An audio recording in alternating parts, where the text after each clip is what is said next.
quiere decir que tiene edema cerebral. Y el edema cerebral te provoca una cosa que se llama vómito en proyectil. Es decir, la persona vomita sin tener náusea.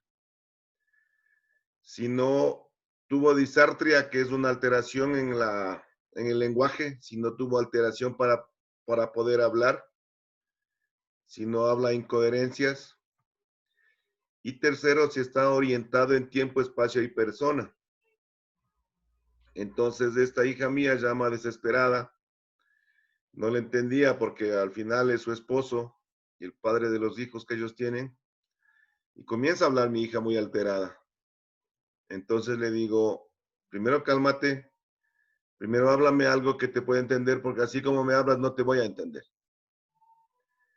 Entonces, no me interesa a mí si se volcó, se viró, se chocó, se cayó del puente con el carro, si le chocaron de atrás, de costado, de frente. A mí no me interesa, a mí me interesa la vida del ser humano como me interesa la vida de ustedes, por eso les doy las charlas que les doy a veces. Entonces, le digo, ¿sabes qué? Ponme con él al teléfono. ¿Puede hablar? Sí.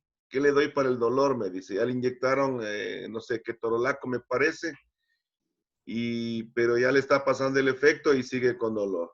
Le digo, ponme con él porque necesito hablar con él para saber el estado de conciencia y hacerle un examen neurológico rápido por vía telefónica. Vea cómo la vida cambia, ¿no?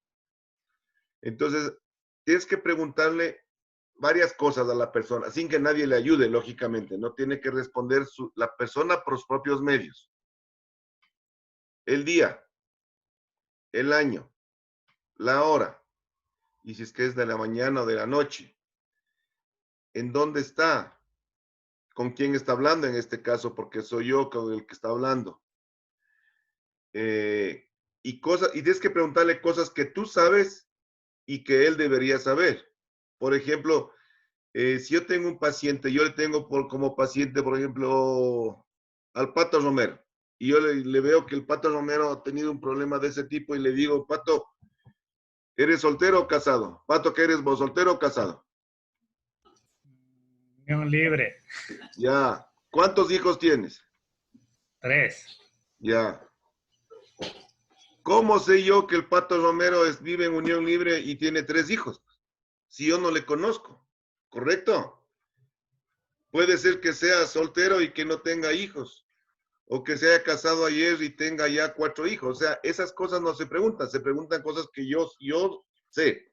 Entonces le digo, ¿cómo llama el presidente de la República? Y me contesta el presidente de la República. ¿Quién estuvo antes que él? Y me contesta quién estuvo antes que él. De ahí viene una parte que se llama las funciones mentales superiores. Entonces le digo yo, si yo te digo blanco, ¿qué sería lo contrario? Entonces me dice negro. Hola, Gus. Alto, Bajo. gordo, Flaco. día, Noche. ya. Entonces, aquí hay una salvedad. Un día yo pregunto siempre lo mismo porque no le veo siempre al mismo paciente ni le evalúo el estado de conciencia al mismo paciente. Puede que sí, pero un día le pregunto a un paciente y le digo, si yo le digo una cosa, usted me responde lo contrario. Y le digo yo, alto. Y él me dice, siga. Y yo me quedo bloqueado porque yo tengo en mi cabeza el alto bajo, ¿correcto? Y la respuesta siga era correcto. Le digo, ¿cómo siga? Me dice, claro, usted me dice alto, alto de pare, de deténgase. Y siga es lo contrario. Wow. Entonces, de ahí se evalúa la memoria anterógrada, que es lo más, tarde que uno se olvida. Y dentro de la memoria anterógrada, digamos retrógrada, la memoria retrógrada, perdón. Y dentro de la memoria retrógrada es lo que más tarde se olvida. Entonces, no se preocupe al Steven Yenes. Entonces, le pregunto yo, ¿cuánto es 92 menos 7? Es una resta difícil esa. Y siempre les pregunto, rapidito, 92 menos 7. 85, profe. Y menos Profe, 7. buenos días. Hola. Y menos 7. 85. Y menos 7.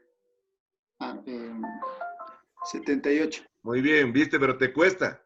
¿Te imaginas Sí. lo que te pasa cuando estás en un momento de ofuscación, de un accidente, de un golpe, de un asalto, de un trauma craneoencefálico? Entonces, una vez valorado eso y sigues con las funciones mentales superiores, entonces les he preguntado yo, ustedes pueden inventarse cualquier cosa, no hay problema. Pero ayer le preguntaba, ¿cuál es la diferencia? ¿Cuál es la diferencia? Rapidito me contesta, pero estamos haciendo un examen. ¿Cuál es la diferencia entre un plátano y una manzana? La cáscara. Muy bien, ¿qué más? El color. ¿Qué más? La textura. Ya. ¿Y cuáles son las? La Muy bien, activación. Ale. Muy bien. ¿Y cuáles son las semejanzas? El dulce. Bien, bien. Son frutas, son dulces, eh, tienen algunos componentes. Esas son las semejanzas. Entonces, porque pregunta entre una fruta larga y una fruta redonda, ¿correcto? Para que tengan usualmente vos puedes encontrar una manzana amarilla, puedes encontrar. Puedes encontrar un plátano amarillo, puedes encontrar un plátano verde también, una manzana verde también. Entonces, evalúas eso, el estado de conciencia de esa persona. Si no ha vomitado la persona y si no habla trabado, sea lo que sea, se haya golpeado contra un fierro, un palo, un ladrillo, una pared, cualquiera que sea el problema, se evalúa el estado de conciencia, que son la orientación en tiempo-espacio, las funciones mentales superiores y la memoria. Anterógrada, ¿quién es el presidente de la República? Y retrógrada, el 92-7. Después hay otros exámenes que lo haces presencial, pero tenía que hacerle una evaluación en ese momento para saber si le trasladábamos acá o no le trasladábamos acá. Y aparte era lo más cerca. Y si te vas a Cañar, vas a tener un poco de dificultad. Entonces le hice traer a la clínica de la mujer, le hicieron las tomografías correspondientes, radiografía de muñeca, le seguí evaluando por esta vía, me ayudó una médica compañera mía y todos se pusieron perfectamente bien. Hice una videollamada, una telemedicina, le volví a evaluar junto con la médica y todo, dentro de lo malo, bien. Entonces se fue a la casa, se fue con el alta, se fue, está aquí en Quito todavía. No quisieron ir a mi casa, no hay problema. Pero están en Quito y me manda un mensaje hoy en la mañana y me dice, no me alcanzará la vida entera para agradecerte todo lo que hiciste por mí. Pero no tiene nada que ver, pues, el agradecerme toda la vida. Lo que a mí me interesa como médico es que esté bien, ¿no es cierto? O sea, yo tengo que preservar la vida. Después del carro, que si se dañó, no se dañó, se acabó, no se acabó, eso se recupera. Lo material en la vida siempre se puede recuperar. Lo que no se puede recuperar es la vida y la salud. Entonces, son cosas que pasan en un momento determinado. Y mientras él estaba internado y haciéndose los exámenes, yo estaba en clase con unos compañeros de ustedes. Y los compañeros de ustedes les conté un ratito, digo, tengo mi yerno que está muy grave de un accidente de tránsito. Y me dice, pero podía habernos dicho que no iba a venir, podía decirnos que tiene una calamidad doméstica.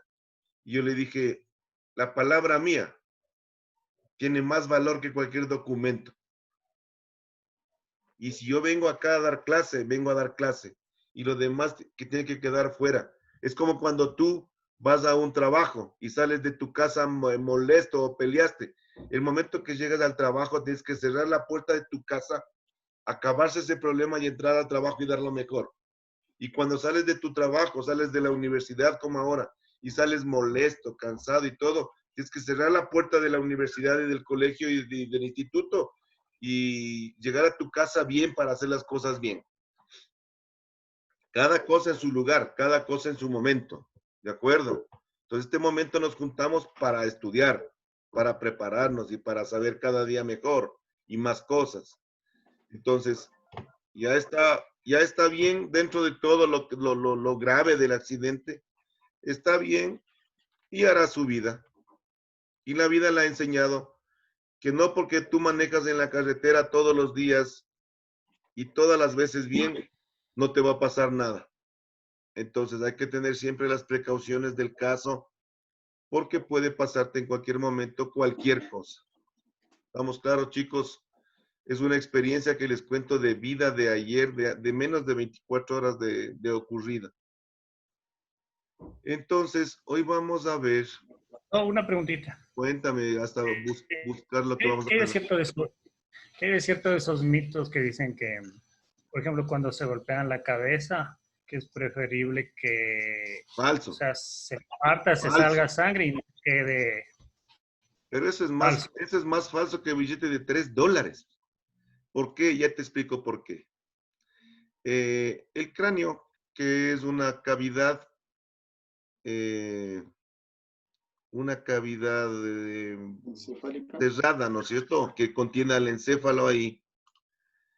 Eh, Tiene hueso y tiene, afuera de ese hueso, tiene piel, ¿correcto? Cuero cabelludo. Tienes cuero cabelludo, tienes hueso y tienes encéfalo. ¿Estamos correctos hasta ahí? Ujú. Entonces, ¿Eh? se te rompe el cuero cabelludo y te va a sangrar. Pero el edema que tienes dentro del cráneo no te va a salir, pues. Entonces, ese es un error terrible, porque el edema, el hematoma que se forma dentro del cráneo no sale. Entonces, es un error, pero bárbaro de concepto de que preferible se rompa y que sangre, porque no tiene nada que ver el sangrado del cuero cabelludo con el sangrado que está dentro del cerebro, ¿ya? Error. Tú puedes tener un trauma cerrado y puedes perder la conciencia, ¿ya? Puedes tener un trauma abierto y perder la conciencia. Puedes tener un trauma abierto y perder la conciencia. Puedes tener un trauma cerrado y también perder la conciencia. Entonces, hay un error terrible de concepto del preferible que se rompa y sangre, porque no tiene nada que ver la parte de afuera de tu cráneo con la parte interna del cráneo, ¿ya? Además, hay uno que se llama eh, el rebote, que vos si te golpeas en la frente, posiblemente tu encéfalo se golpea en la parte posterior también, porque hay un movimiento, si bien está muy justito el cerebro dentro del cráneo, puedes tener edema en el trauma y edema en la parte posterior también del cerebro. Entonces son cosas erróneas ese criterio de preferible que se rompa y sangre. Errónea terrible. Si no Gracias. Cuando sangra, es, mejor. Dígame. profe, y cuando es con, bueno, digamos, en la parte del cuerpo, digamos, una esquirla llegó al cuerpo y se alojó ahí. Eh, lo más recomendado, si no hay hemorragia, bueno, poner un apósito y llevarle a las urgencias necesarias, ¿no? Correcto. Pero, y si es que es una esquirla grande y está expuesta, ¿recomendado sacarlo o no sacarlo? Recomendable sacarle, pero ahí tienes que determinar, por ejemplo, qué arteria está por ahí cerca. Porque puede ser que esa esquirla, al entrar en tu cuerpo, entró en una arteria y le tiene como tapón a esa arteria que está rota.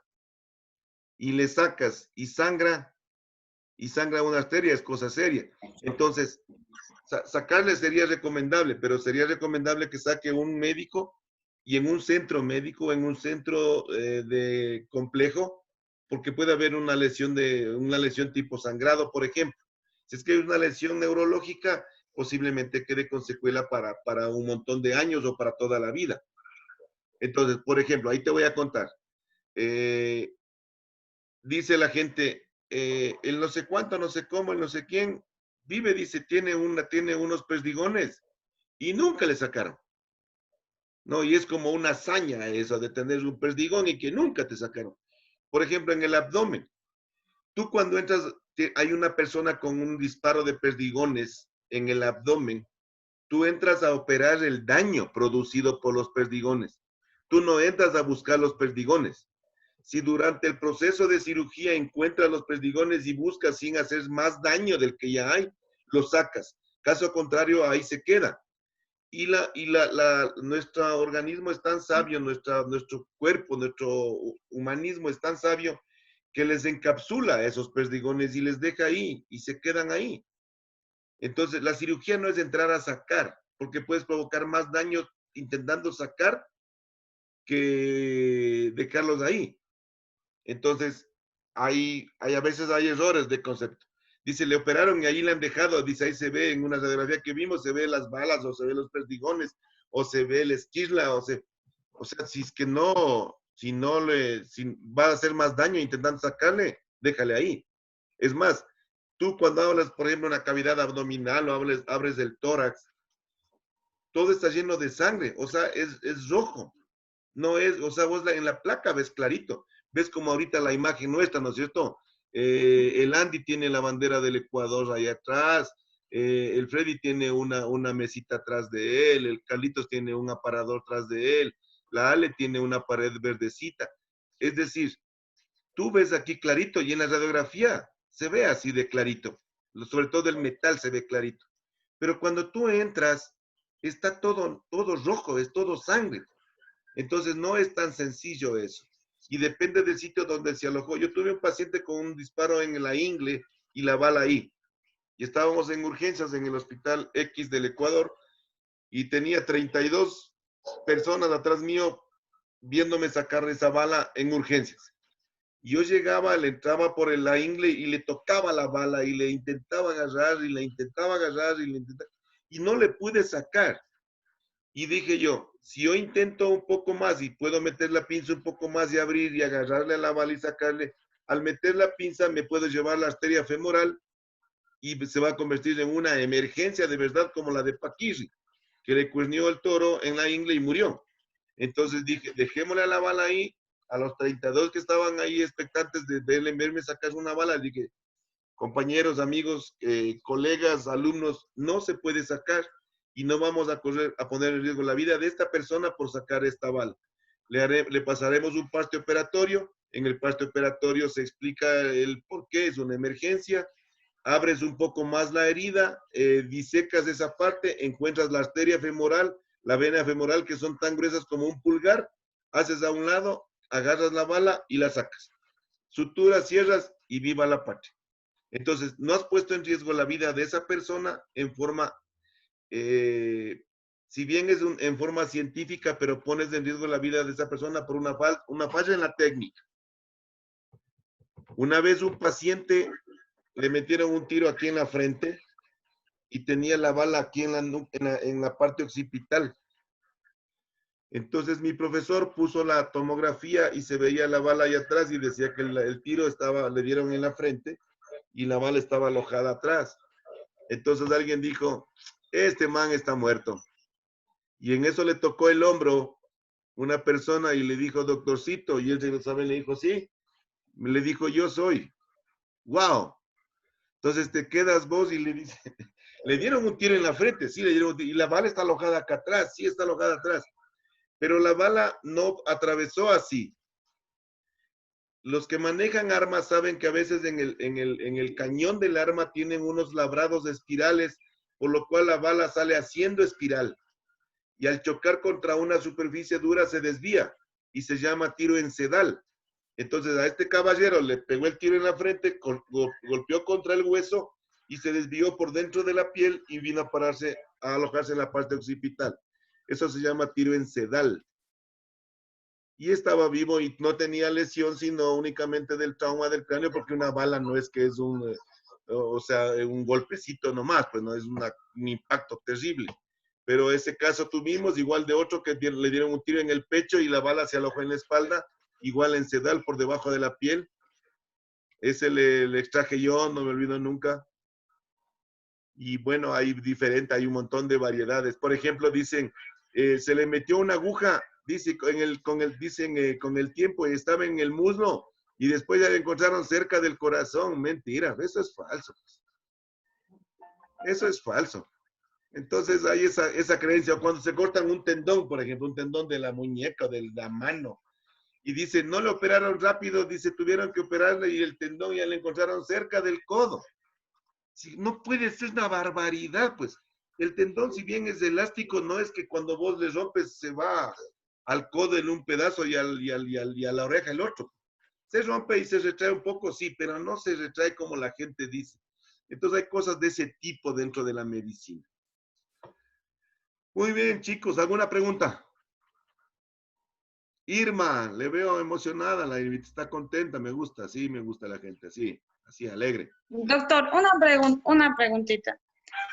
En cuanto a lo que usted dijo, lo que son así las hemorragias de los golpes y eso, pero cuando es una hemorragia subaracnoide, Subaracnoidea. eso se, ya, esa, y de eso, Subaracnoidea. por ejemplo, ¿qué es?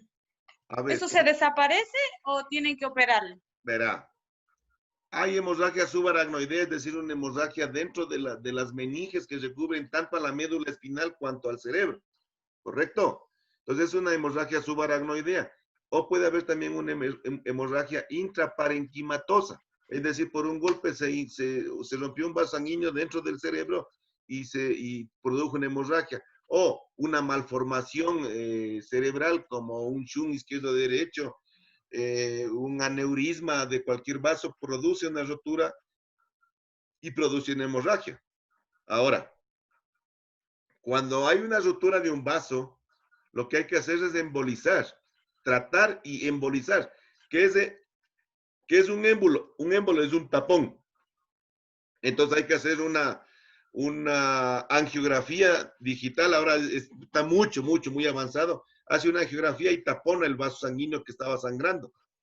Entonces tenemos en nuestro grupo médico, hizo una compañera una hemorragia cerebral intraparenquimatosa, le hicieron un embolismo, quedó bien, ya va bastante tiempo, perdió parte de su memoria, la volvimos a reencontrar después de mucho tiempo. Y antes de esta pandemia, justo antes de esta pandemia nos habíamos reunido y ella estaba junto a mí y me decía, no me acuerdo de las canciones. Ella sabía quiénes éramos nosotros, saludaba, conversaba, todo normal. Pero a mí se sentó junto a mí, como hacemos karaoke, mucho karaoke, me decía ella, no me acuerdo de las canciones. Y tú le veías bailar y baila acompasado y baila con ritmo. Y tuvo una hemorragia. Entonces, cuando es intraparenquimatosa, tienes que embolizar. Si es que es por traumatismo, puedes dejarla ahí hasta ver cómo evoluciona. O sea, tienes que tener un criterio de evolución cada día, 2 veces o 3 veces, y todos los días tienes que hacer una evaluación para ver si operas o no operas. Usualmente las hemorragias subaracnoideas se reabsorben. Las intraparenquimatosas, como cualquier otra hemorragia, se puede parar y puede reabsorberse. Pero dentro del cráneo, el problema es el espacio que hay. Entonces, si tienes una hemorragia subaracnoidea grande y eso te va a comprimir el cerebro y te va a producir terribles molestias, a veces se hace un trépano, es decir, se abre el cráneo y se libera la hemorragia para descomprimir. ¿Ya? Entonces hay muchas cosas. Es complejo el asunto. Si vas a operar cráneo, cerebro porque tienes una hemorragia grande e intentas entrar por un sitio inadecuado donde puedes producirle más daño, entre dejar que se reabsorba esa hemorragia y el paciente tenerle bajo sedación o en coma inducido y operarle para dejar secuelas mucho mayores, a veces es mejor ser expectante, tenerle en sedación, ver cómo evoluciona imagenológicamente esa hemorragia, es decir, con tomografía o con resonancia magnética, y si se va reabsorbiendo, le mantienes en coma inducido, se reabsorbe ese hematoma y le dejas al paciente ahí. Entonces, son criterios médicos y los médicos usualmente hacemos juntas médicas, porque hay criterios diferentes en determinados tratamientos. Por ejemplo, esta enfermedad que estamos pasando, 180 medicamentos. Unos dan un criterio, otros dan otro criterio, otros dan otro criterio. Usualmente se procura sacar el mejor criterio y beneficio de la gente y se procura sacar protocolos. Entonces, se respetan a veces los protocolos de mucha gente. Pero si ustedes ven, por ejemplo, los protocolos de la OMS, cuando comenzó la pandemia esta en Italia y España, todos incinerados y todos cremados, hasta que comenzaron a hacer autopsias y se comprobó que el daño no era pulmonar respiratorio, sino pulmonar vascular. Entonces los protocolos de esos de un inicio se fueron al tacho de la basura y ahora hay nuevos protocolos que siguen, se sigue sacando, se sigue haciendo, se sigue montando y posiblemente después vaya cambiando. Otro ejemplo, para operar Jalus valgus, lo que la gente le llama usualmente juanete, cuando yo hice el traumatología en mi hospital durante 12 años, habían 117 técnicas para operar juanete. Eso quiere decir que hubieron 116 fracasos, ¿correcto? Y fueron operando, buscando, metiendo cuñas, recuperando, sacando el sesamoideo, rotando el flexor que se convertía en aductor, poniendo cuña, poniendo tornillos. 117 técnicas para operar juanete. Eso quiere decir que ha habido 116 fracasos. Y se sigue haciendo, y en la actualidad se opera muy poco el juanete como operábamos antes. O sea, siguieron habiendo fracasos. Y acá en la parte neurológica es igual. O es expectante o tiene que hacer un tratamiento dependiendo del daño. Ahí uno valora una escala que se llama escala de Glasgow. Cuando hay traumatismos y hemorragias se valora la escala de Glasgow, que valora la apertura de los ojos, el movimiento de la persona y el lenguaje. Y es una escala que va hasta 15. Entonces nosotros en medicina decimos Glasgow menos de 6, mortal de necesidad. Entonces valoras, es sobre 5, 6, 4 los puntajes del lenguaje, de la apertura de ojos y del movimiento. Entonces valora Glasgow y la escala nos da un parámetro para determinar qué hacer. Si dice está con Glasgow 6, un Glasgow bajo, tampoco le dejas morir. O sea, no es tu condición de médico dejarle morir, porque sabes que podrá morir. Y le tienes que dar soporte a todo lo que tú aprendiste en beneficio de esa persona. Porque esa persona tiene familia y tiene seres a su alrededor que igual le amarán y le aman. Pregunta. Muy bien. Profe, yo estaba con una curiosidad al respecto justo del tema de la pandemia. Mucha gente se escucha que se cae y fallece, y posiblemente es por el tema de la coagulación en la sangre. Perfecto, y eso le tapona la arteria. Las venas. O alguna parte, o una vena. Pulmonares. Ajá. Los primeros auxilios que se aprende, ¿influye, ayuda en algo en esta acción? Te voy a poner otro escenario. Te atragantas con un pedazo de carne, salchicha o pan. La obstrucción está aquí, ¿no es cierto? Aquí. Uh-huh. ¿Haces primeros auxilios? Claro. O sea, ¿para qué le das masaje cardíaco? Para intentar con la presión del tórax y la compresión cardíaca y también del tórax en sí que expulse eso. ¿Correcto? Viene de una ahogadura, no es la misma ahogadura que sumersión, ¿no? Viene de una ahogadura en una piscina y le das RCP. Dice, pero se ahogó, se tomó agua, pero le das RCP. O sea, tienes que hacer lo que esté a tu alcance hasta que te mueras vos o se muere el paciente. Ahora, el problema es una coagulación vascular lo que tiene cuando se desploma. El riesgo que tienes ahí es de contagiarte, pero también tienes que hacer todo lo que tienes que hacer, lo que se ha aprendido. ¿Sirve? Claro que sirve. Si no lo logras, te quedas con tu conciencia en paz de que lo hiciste y pusiste en práctica lo que aprendiste. Y de hecho hay que hacerlo. Entonces, si bien yo te voy a contar rápido, triste y mal. Mi madre hizo hace 22 años una tromboembolia pulmonar masiva fulminante. Así como el COVID ahorita, mi mamá se desplomó estando caminando y nunca más se levantó. Le hicieron todos los procesos, todas las cosas, delante mío en mi hospital porque me iba a ver a mí. Se desplomó a 10 metros de mi consultorio. Habían 16 médicos. Estaba intubada, tenía todos los cables, todas las vías, todos los masajes cardíacos, toda la desfibrilación, todo. Se murió. Hizo tromboembolia pulmonar. Lo que pasa ahora. Mi mamita hizo tromboembolia por otra causa. En esa época, hace 22, no pensabas en el COVID, ¿no? Pero se hizo todo. Se hizo absolutamente todo. Yo estaba presente y yo vi. Le dieron 1 hora y media de masaje a mi madre y desfibrilación, adrenalina, tropina, 220 shoot, todo. Tú puedes sacar entre 5 y 8 minutos un paciente y sale, y si se recupera, sale sin secuela. Después de los 8 hasta los 15 minutos, puede recuperarse y salir con secuela ya neurológica. Y después de eso ya no hay nada más que hacer. A mi mamá le dieron 1 hora y media, porque era mi mamá, pues, y la gente me conocía. Pero yo tampoco entendía que ya no tenía que hacerle nada más, pues ya había pasado el tiempo de utilidad de lo que hacían. Pero era mi mamá, pues. Quien dijo que ya no le den más RSP fue la Ivonne Baque, que era la Inesita Baque, no Ivonne Baque, Inés Baque, que era la trabajadora social y me tenía abrazada, agarrada del mandil. Ella dijo, chicos, ya déjenle en paz. Solo en ese momento yo entendí que mi madre había muerto, y mi madre había muerto 1 hora y 15 minutos antes ya. 1 hora y media, y dieron todo, hicieron todo. Y yo soy un agradecido de sus amigos y sus compañeros que hicieron todo por mi mamá. Le dieron masaje como tenían que haberlo hecho. El tiempo fue el inadecuado, pero era mi mamá, ¿no? Finalmente era mi madre. Entonces yo no entendía.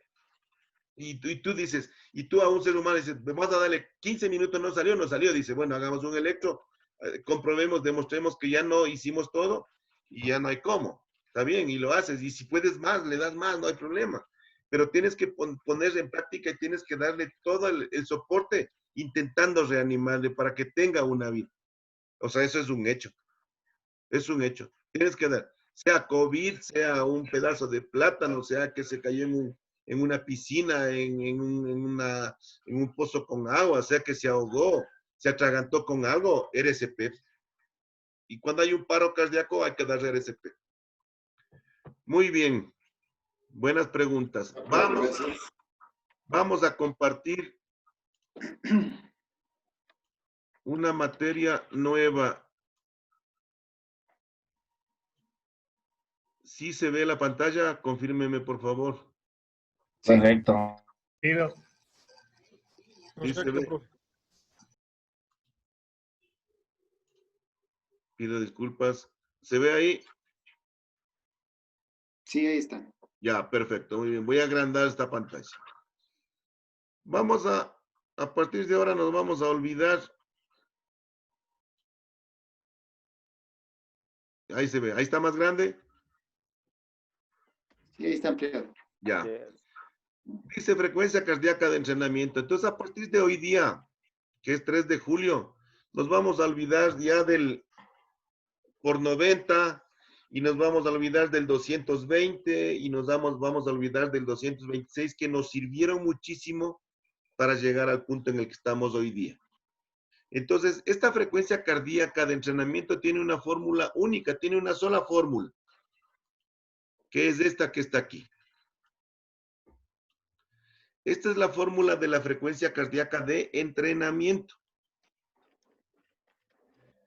Entonces, esta frecuencia cardíaca de entrenamiento tiene esta fórmula, que es abro corchete, abro paréntesis, frecuencia cardíaca máxima menos frecuencia cardíaca basal por el porcentual de trabajo.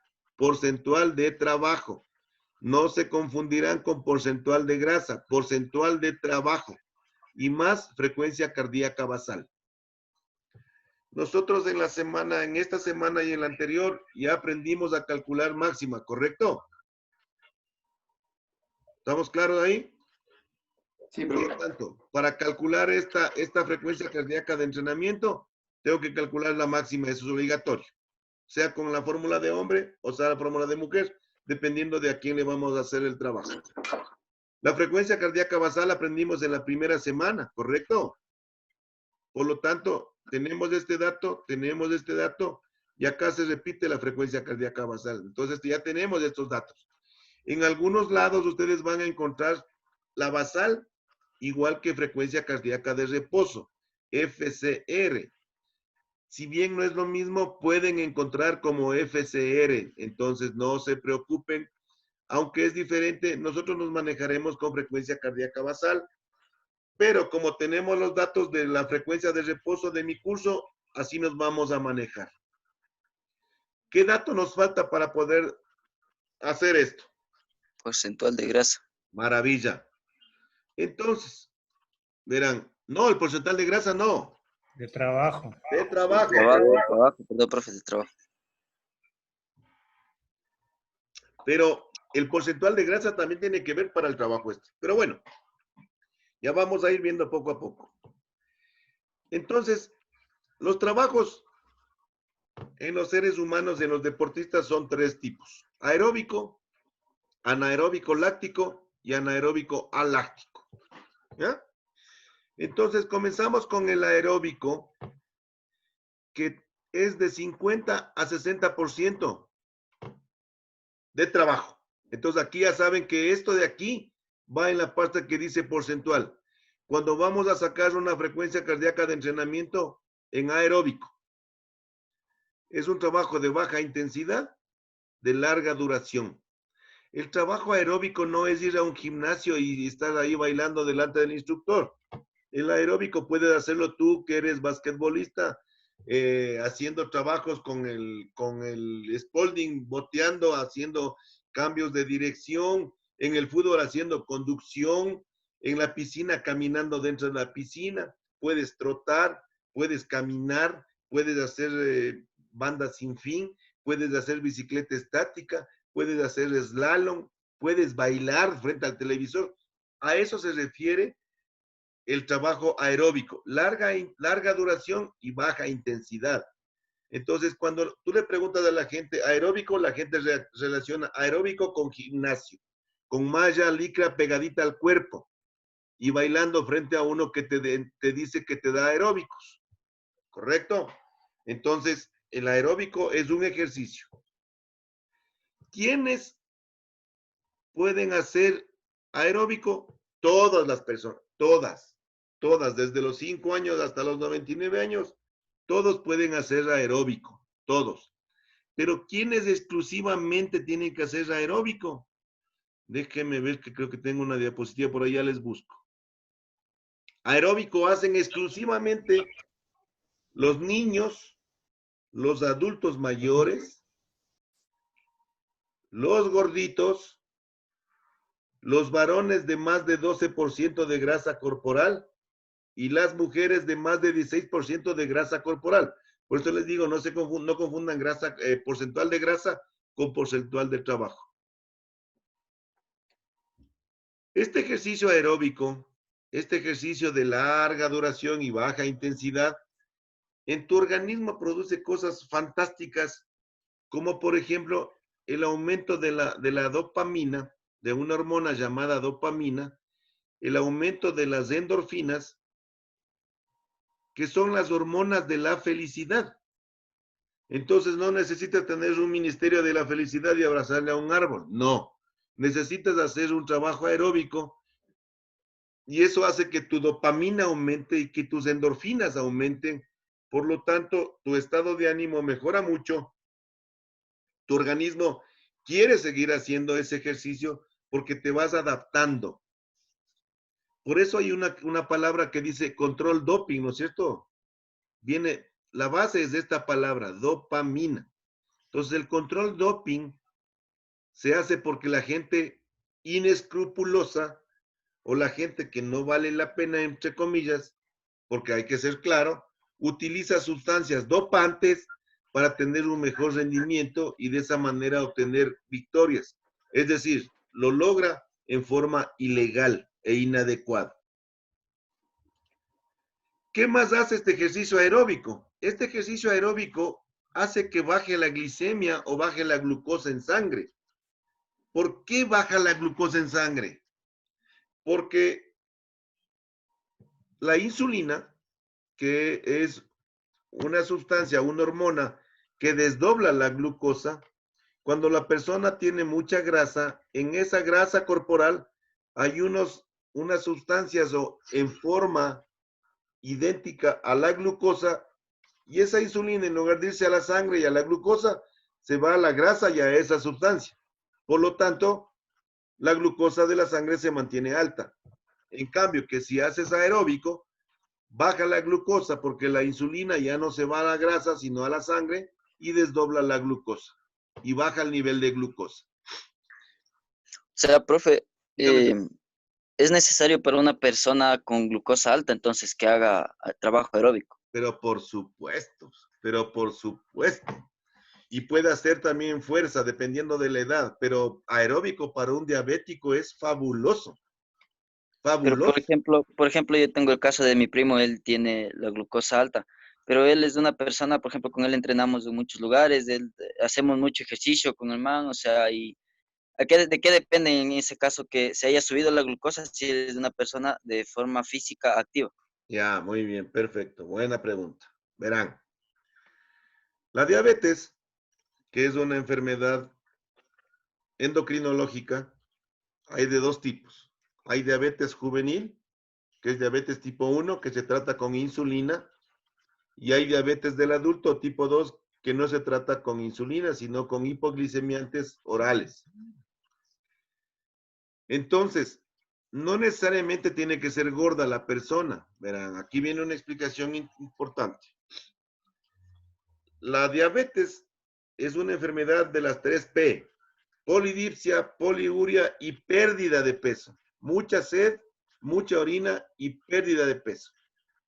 Hay pérdida de peso y se ve que los pacientes diabéticos en personas que siendo un poco obesas o siendo gorditas comenzaron a bajar de peso en forma abrupta. Otra causa de la diabetes es una causa hereditaria. Si tienes papá diabético, si tienes mamá diabética, lo más probable es que tú seas proclive a presentar diabetes. Otra cosa que no nos damos cuenta y que nunca hemos analizado o que no le damos mucha importancia, el peso al nacer, pues, esa cosa es terrible. Por ejemplo, las mujeres antiguamente, no sé si en la actualidad, porque no se habla mucho del tema este ahora, es la frase: mi hijo nació pesando 10 libras. Bestialidad, ¿no? Es un guambra grandote como de 5 kilos, 4 kilos y medio. El peso normal de un nacimiento es de 2.5 kilos en adelante y tenemos curvas. Dices vos, si nació un guagua grandote, se llama macrosómico ese chico o esa niña que nació con ese peso alto. Él, siendo macrosómico, tiene la posibilidad en su vida de ser diabético. Entonces, el nacer grandote no es un beneficio, más bien puede ser una predisposición para que en un momento de la vida haga diabetes. Otra causa de la diabetes es la nutrición inadecuada. No en todas las personas provoca diabetes la nutrición inadecuada. Entonces, esas son las causas. Otra causa de diabetes es que la persona tenga un problema en su páncreas, que es el secretor de la hormona insulina y del glucagón. El uno disminuye la glucosa, el otro sube la glucosa, y puede que ese páncreas no tenga una función adecuada, por lo tanto, no baja la glucosa en su organismo en la persona. ¿Te aclaré tu pregunta? Sí, profe, muchas gracias. Ok. Entonces hay que averiguar siempre antecedentes. En los diabéticos hay que averiguar antecedentes, que es importante. Se ve más prevalencia: madres diabéticas, hijas diabéticas, padres diabéticos, hijos diabéticos. Pero usualmente hay una herencia ahí media subyacente, o nació el guagua grandotote, se alimenta en forma inadecuada. Hay varias causas. Cuando hay diabetes juvenil o diabetes tipo 1, se trata con insulina. Cuando hay diabetes del adulto, se trata con hipoglicemiantes tipo Glucón, Daonil, glibenclamida. Hay un montón de tratamientos, pero puede ser que una persona adulta diabética necesite también insulina. Pero la diabetes infanto-juvenil es insulino dependiente. Ahora, por ejemplo, escuche esto. Entró de moda en un momento la cirugía de bypass gástrico, ¿no es cierto? O manga gástrica, ¿correcto? Eso le iba a preguntar. Sí. ¿Ya? Esa cirugía de manga gástrica o bypass gástrico hizo que en los diabéticos desaparezca la diabetes, porque pierden grasa corporal, pues. Entonces la insulina estaba yendo a la grasa. Entonces bajan de peso, se sienten mejor, la insulina cumple su función porque va a la glucosa de la sangre, y de esa manera los pacientes obesos con exceso de peso con obesidad mórbida, a la palabra específica, han mejorado su glucosa y han hecho una vida normal. Entonces, la manga gástrica o el bypass gástrico ha servido también para tratar a pacientes con diabetes. En los Profe, gordos. una pregunta. Pregúnteme, Irma, dígame.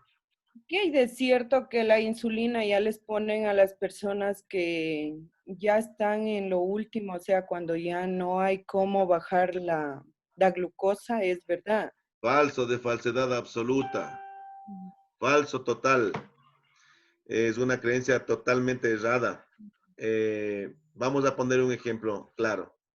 Yo tengo un día un paciente en mi hospital y llega un paciente muy bien vestido de sport elegante y me dice, doctor, no me quieren dar la hojita de atención en la ventanilla. Hago un papelito, le digo, por favor, da la hoja de atención, la hoja 08, porque era hoja de emergencia. Tipo de sport elegante, súper bien vestido. Entonces le dan la hoja 08, me entrega a mí. Yo nunca le dije no a ningún paciente, nunca le dije no. Entonces, si usted le veía a la persona cómo estaba vestido, cómo la pinta que tenía, usted dice, este tipo no tiene nada, tiene que ir por la consulta externa. Entonces le atiendo, entra este paciente y le digo, ¿qué le pasa? Y me dice, doctor, me siento mal. Y usted no puede poner en la historia clínica, paciente se siente mal, no. Le digo, ¿le pica algo, le duele algo? No, dice, doctor. ¿Tiene vómito, tiene diarrea? No, doctor. ¿Tiene fiebre? No, doctor. ¿Qué tiene? Y él me vuelve a decir, doctor, me siento mal. Como ya tenía varios años de mi vida médica, digo, ¿qué hago con este paciente? ¿Cómo voy a poner? Tú tienes que justificar un examen, ¿correcto? Entonces, no puedes poner ahí glucosa, paciente se siente mal. O sea, no hay diagnóstico de paciente se siente mal. Le mando a hacer un examen de glucosa a este paciente con harta pinta. Busquen ahorita en sus teléfonos celulares el valor de la insulina, de la glucosa. Valor de la glucosa. Normal.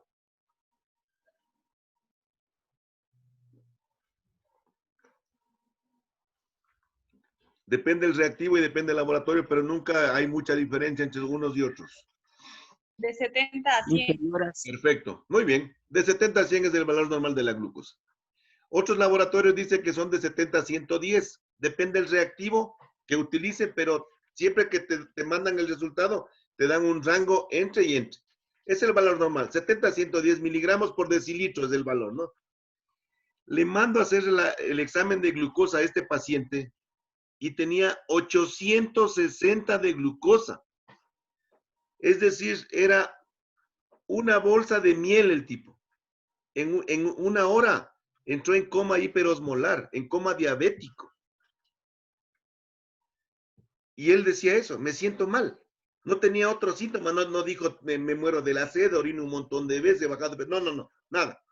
Entonces, a ese paciente había que bajarle la glucosa con insulina. No había otra manera de bajarle la glucosa, sino con insulina. Y después de que ya se controló, se le manda la actividad correcta, se le manda una nutrición adecuada para un paciente diabético y se le manda hipoglicemiantes orales.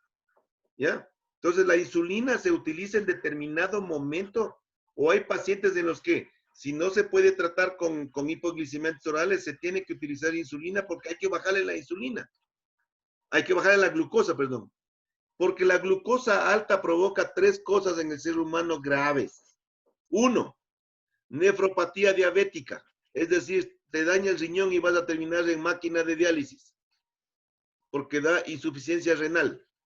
Segundo, te da retinopatía diabética, te daña la retina y te quedas ciego.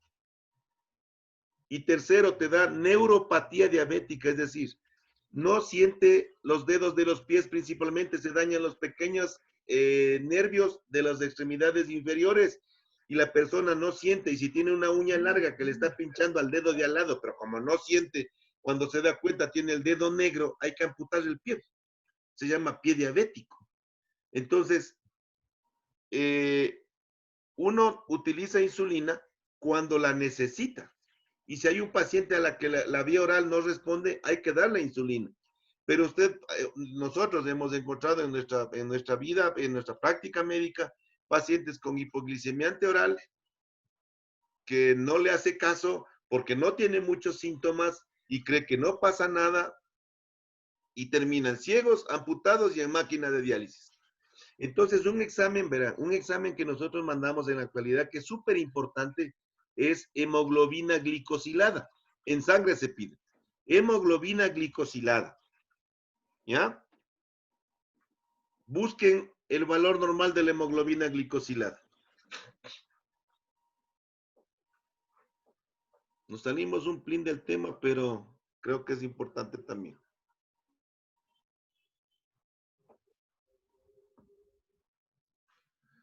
¿Cuál es el valor normal de la hemoglobina glicosilada?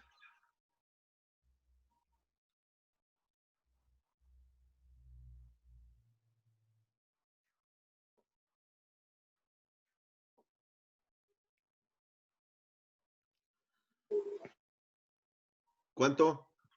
Dale, Gaby Preciado, ¿cuánto?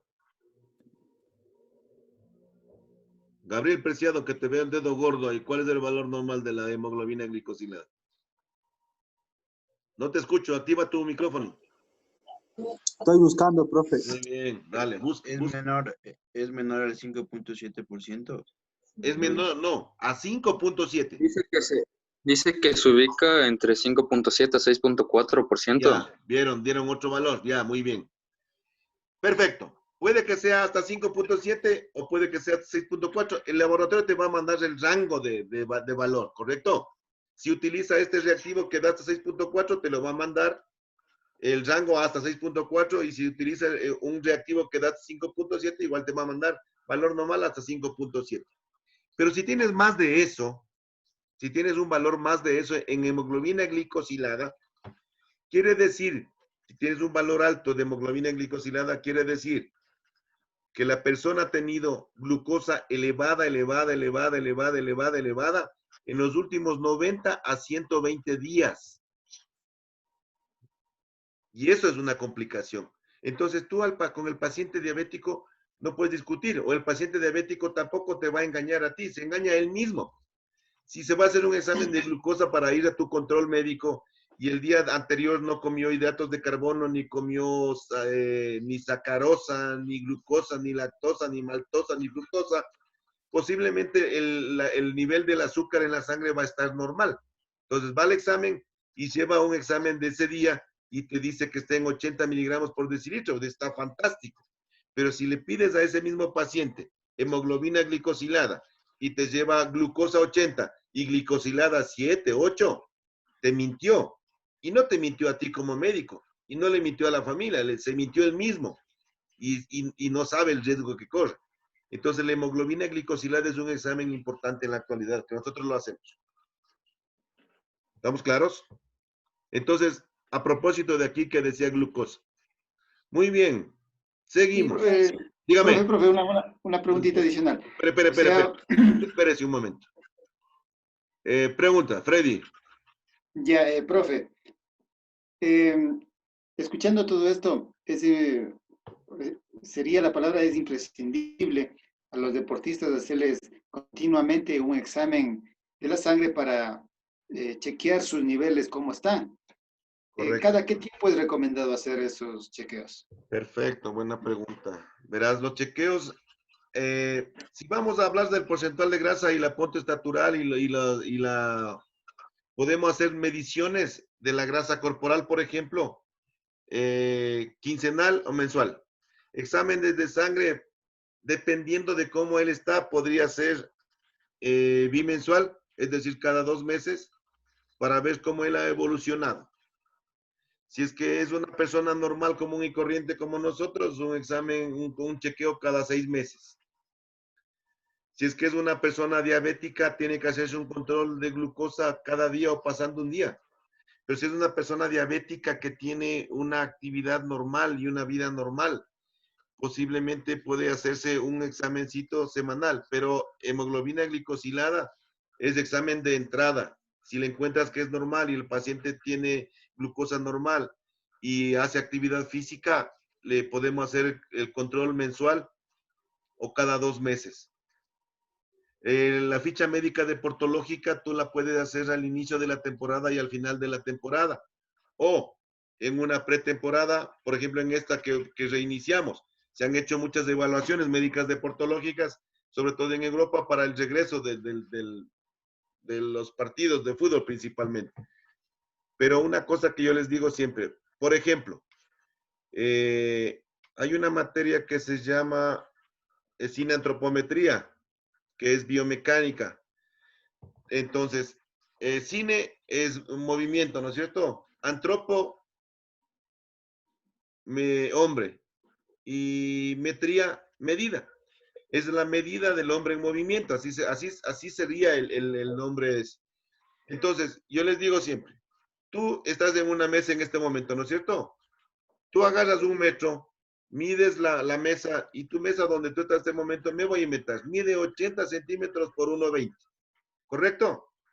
Le dejas a esa mesa ahí, y después en el año 2025, le ves a la mesa, agarras el metro y mide 1,20 por 1, igual, mide 80 por 1,20. Lo mismo que medía hace 5 años, con polvo, sin polvo, con polilla, sin polilla, mide lo mismo. ¿Ya? Nosotros los seres humanos, hoy me voy a medir la grasa corporal. Ya les voy a enseñar porque tengo el aparato y viene en una clase en esto. Entonces me agarro yo y me mido la grasa corporal y mido los pliegues y agarro los pliegues, hago la fórmula y resulta que hoy día 3 de julio, yo tengo 24% de grasa corporal. Entonces le digo, profe Freddy, ¿qué tengo que hacer? Y el profe Freddy me dice, vea, señor Flores, tiene que hacer actividad aeróbica porque le vamos a bajar la grasa corporal. Entonces hace tal actividad, vaya donde el nutricionista que nos va a ayudar. Y me haces una medida el 3 de agosto del 2020 y resulta que yo tengo 18% de grasa corporal. Entonces, la medida del hombre en movimiento es variable. No somos un aparato que viene ya preconfigurado y eso va a medir toda la vida. Entonces, igual, los exámenes son iguales. Por ejemplo, vamos a suponer que yo le voy a operar a una paciente, hoy día estamos viernes, ¿no es cierto? Vamos a suponer que le voy a operar a una paciente el viernes de la semana que viene, una cirugía programada. Y le mando los exámenes de laboratorio y ella se hace biometría hemática hoy día. Y resulta que el día jueves, antes de la cirugía, comienza a toser.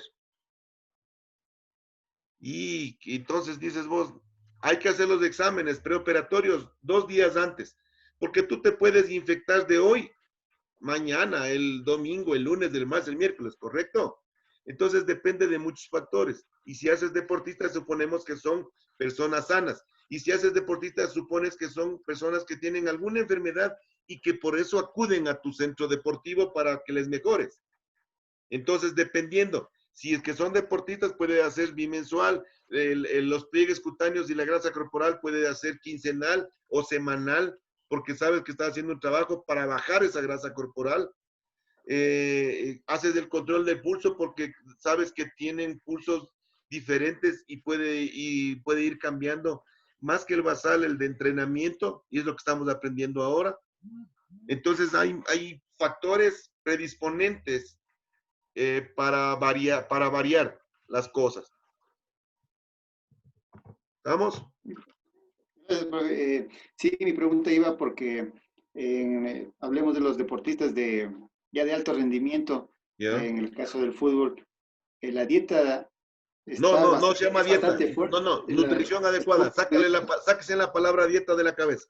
La nutrición adecuada. La nutrición que ellos llevan es en base a los carbohidratos. Entonces comen de pasta, fideo, para ganar energía, me imagino, y ahí poder solventar el gasto de energía. Entonces, justo eso me vino esto. Muy bien, verás. Un deportista tiene una nutrición aproximada deportista fútbol, hablemos, ¿no? Entre 3.500 y 4.000 calorías en un día.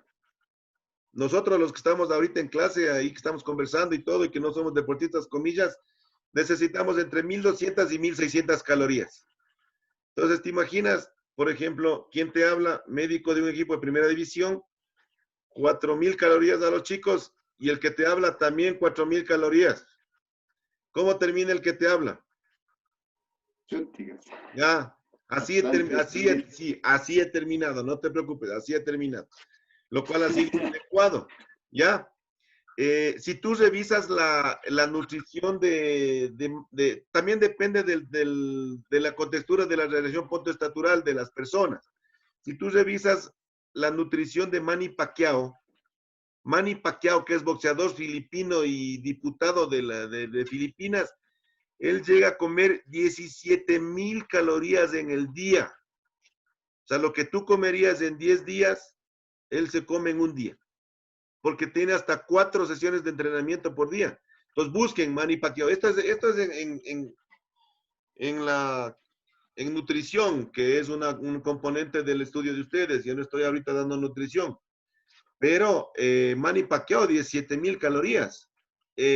Búsquenle a Boris Burov, un atleta ruso, levantador de pesas ruso, nacionalizado ecuatoriano.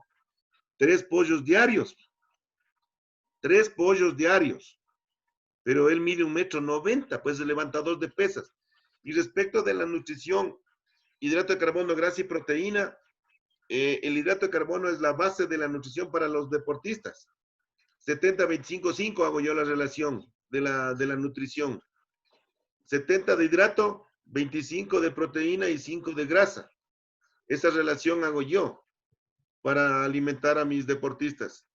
Ahora, a los niños hay que darles proteínas, porque los niños se hacen muy inteligentes, porque las proteínas les aumentan las conexiones neuronales. Tenemos tantas neuronas que se conectan y ellos se conectan, si es que le das proteína,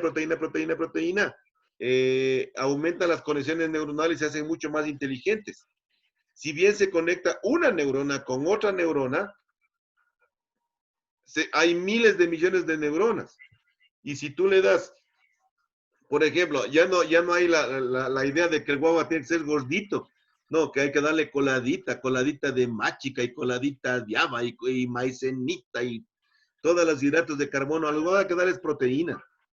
Se hacen inteligentes. Entonces, la nutrición también es un tema apasionante. Yo a los guaguas les doy proteína. En los deportistas hago 70-25-5, hidrato de carbono, proteína y grasa, en ese orden. La pasta es un hidrato de carbono de absorción rápida. ¿Los hidratos de carbono en qué se convierten? En energía. ¿En qué?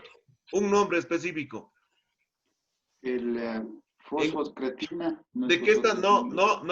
¿De qué estamos hablando antes de esto? Ahorita nomás, en la sangre. ¿Qué estábamos hablando? La glucosa. Perfecto. Bien, Becker. 10. Entonces, todos los hidratos de carbono se convierten en glucosa. Por lo tanto, el problema de los diabéticos no es el azúcar que comen, la sacarosa con la que endulzan, sino los hidratos de carbono, porque no entienden que los hidratos de carbono se convierten en glucosa. Entonces vos, por ejemplo, le quieres dar cola y te piden con la mitad de Wittig, pero se comen sopa de fideo con papa, arroz con papita frita o arroz con tallarín, y el juguito del tallarín se come con un pancito. Entonces, en una sola comida puedes llegar a comerse 5 hidratos de carbono. Le haces vos la prueba de la glucosa y tiene, no sé, 500, 400, 700. Entonces, a los diabéticos, en cuanto a la nutrición adecuada, tienen que comer un solo hidrato de carbono por porción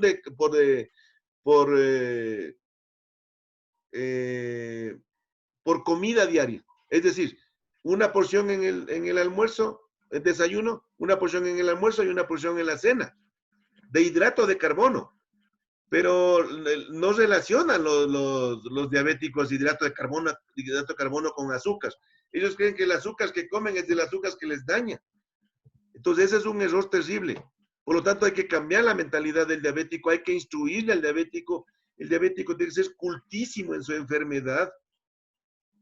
Y ser cultísimo en su enfermedad significa que él sabe que los hidratos de carbono es 1 por vez, que tiene que usar chancletas cuando va al baño y sale del baño, que las uñas tienen que cortarse de forma adecuada de los pies porque si no se le puede dañar y pinchar, que no puede tener caries dentales porque las caries dentales y las infecciones en general suben la glucosa, que tiene que usar una toalla para él después de bañarse para evitar algún tipo de infección de piel.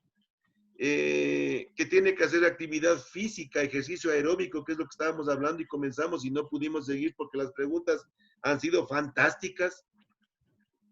Entonces, y que una cosa, que el diabético, si bien es un paciente, no sabe más que el médico, pues, y no sabe más que toda la familia. Y que porque él es diabético, toda la familia tiene que comer igual que él. No es así. Porque el diabético es él. Los demás no son diabéticos, ¿correcto? Como el hipertenso. Le mandan a comer con 4 gramos de sal y llega a la casa y dice, no se puede comer con sal. Y dice, ¿por qué? Porque soy hipertenso. Pero vos eres hipertenso. Los demás no. Y nosotros necesitamos por lo menos 4 gramos de sal en cada porción de comida para poder vivir, porque el cloruro de sodio es necesario para la vida. El cloro y el sodio son necesarios para la vida. Entonces, hay ese tipo de cosas también. Entonces dice, no nos estamos alimentando de forma correcta, hay que comer sano. Pregunta el millón, ¿qué es sano? Entonces yo les voy a hacer una pregunta a ustedes ahora. Hidrato de carbono, proteína y grasa, ¿correcto? ¿Estamos claros? Ya. Listo. Espérese ahí. Y yo me voy a comer en este momento una hamburguesa. ¿Tiene hidrato de carbono o no tiene hidrato de carbono? Sí. ¿Ya? Sí tiene.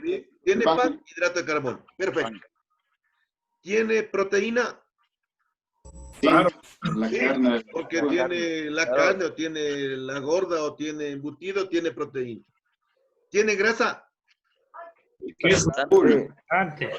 Sí. Ahí viene la diferencia. Porque La tiene grasa saturada. mayonesa, le hacen en aceite. No importa. El fin no importa. Entonces, una hamburguesa tiene hidrato de carbono, grasa y proteína. Les voy a poner otro ejemplo. Vamos a pensar en pizza de, no sé, pizza de algo. ¿La pizza tiene hidrato de carbono? Sí, la masa. Sí. Harina. Si le ponen embutidos, ¿tiene proteína? Proteína. Porque puedes pedir de carne, puedes pedir de no sé cuántito, puedes pedir de no sé No. cuántito. Ya. ¿Y tiene grasa? Sí, También. Ya. eso. No hay más discusión. Eso. No hay más discusión. Entonces, ¿saben por qué la gente dice que eso es comida chatarra? Porque no La son los grasa. dueños ni de la pizzería ni de la hamburguesería. ¿Correcto? ¿Cuál es el problema de los lugares, de los sitios? Donde vos, el que te vende las salchipapas y las hamburguesas utiliza el mismo aceite durante las 24 horas. Ese es uno de los problemas. Entonces, eso forma ésteres de colesterol, forma triglicéridos, y eso estás comiendo. Pero de ahí, si vos te pones a analizar lo que te acabo de decir, hidrato de carbono, grasa y proteína, que son los 3 componentes básicos macros de una alimentación, tiene la hamburguesa y tiene la pizza. ¿O no? El que diga que no, que me llame y hablamos de nutrición. ¿Estamos claros? Pero son puntos de vista, o sea, no lo tomen así tampoco tan así, ¿no? Pero, por ejemplo, comida chatarra, vos agarras un día un dorito o un cachito y le prendes con fósforo y se prende. Entonces, si vives con doritos y tostitos, ya es otra cosa. ¿Correcto? Nos fuimos del... Antes de Seguimos, pasar seguimos. de eso, Dígame. tal vez hay frutas que les hacen mal a los diabéticos que no deben comer, o Correcto, todas las sí, frutas que correcto. deben No. comer. Sí hay frutas que le hacen mal a los diabéticos, principalmente las uvas, las ciruelas pasas, y me parece que el durazno, porque deben comer manzana, plátano, papaya, piña en porciones, ¿no? La papaya, piña en porciones y la manzana, plátano en unidades. Pero sí hay frutas que les predisponen más a tener un poco de afectación porque tienen alto nivel de fructosa. Las frutas tienen un edulcorante llamado fructosa, ¿correcto? Pues viene de fruta. Entonces sí hay frutas que le pueden perjudicar un poco. No todas las frutas son saludables para el diabético, ¿no? Eso hay que aclararlo. Usted tiene un pariente diabético, ¿no, Irma? Mi mami es Ahí diabética. está, sí, yo le noto. Cuando me pregunta, a uno tiene que aprender a leer el lenguaje corporal y los ojitos cuando te salen porque sabes que tienes a alguien y dice, he estado haciendo las cosas mal y ahora entiendo muchas otras cosas, ¿correcto? Entonces, el diabético debe tener la dentadura en perfecto estado, como cualquier ser humano, la dentadura en perfecto estado, porque la dentadura si tiene en mal estado, hay aumento de bacterias, esas bacterias hacen que la glucosa suba y si te ponen insulina, te baja la glucosa, pero te vuelve a subir porque tienes caries dentales. ¿Ya? Hay que evitar que las heridas se infecten. No es que no cicatrizan, sino que cuando la herida se infecta en el diabético, sobre todo en la diabética en este caso, sube la glucosa. En las personas diabéticas, sobre todo mujeres, se ve mucho, en las mujeres hay más infección urinaria que en los hombres. Por lo tanto, si hay infección urinaria, la glucosa sube. Entonces, no es asunto de bajarle la glucosa, es asunto de combatir la infección urinaria. ¿Estamos claros en eso? Entonces hay que controlar todo eso. El Darwin Morales está festejando los 10 años y un día del campeonato de la Liga de la Copa Libertadores de América. Entonces, más agrandado que él no hay porque puso... Ve, el Andy es orgulloso de tener la del Ecuador atrás, vos pones la de Liga que te vean todos. Pero bueno, esos son los gustos de cada uno. Entonces, vamos a continuar el día lunes. Esta materia que comenzamos hoy era para el día lunes, pero como ya teníamos bastante adelantado con las fórmulas, ya nos vamos a olvidar del 220, del 200, del 90. Vamos a continuar con esto después. ¿Estamos claros, chicos? Me alegra que tengan muchas inquietudes y espero haber absuelto muchas de ellas. A veces nos vamos del tema, pero en presencial igual nos vamos del tema. Si preguntan, hay que absolverles, no se le puede dejar con alguna duda. No van a ser médicos, pero aprendemos para la vida. ¿Hecho? Y el lunes nos vemos. Gracias, profe. Perfecto, bendiciones a todos. Buen día, bendiciones. Buen fin de semana.